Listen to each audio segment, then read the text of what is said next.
Salamat. Ano bang problema mo? Hanggang ngayon, idol, wala pa akong syota eh. Hindi ko nga maintindihan sa buong mundong to kung lahat ba ng babae, bulag o ano.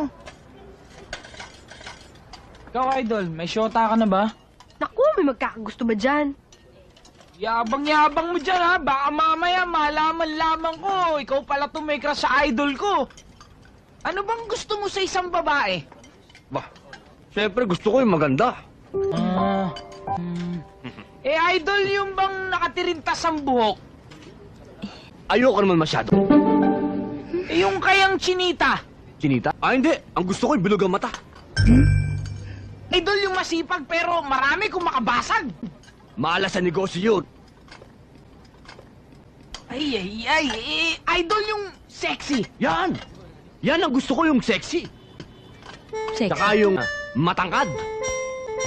Nako. At ang kaayaw ko sa lahat, yung babaeng asal bata. Nako.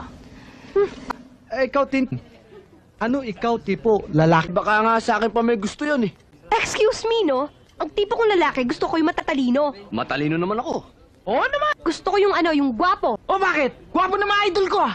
Yung mabango.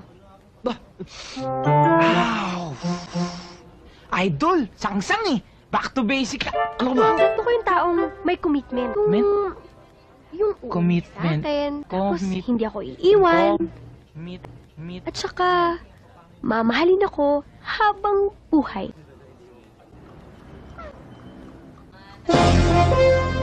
Ayan na yung Mr. Dreamboy mo.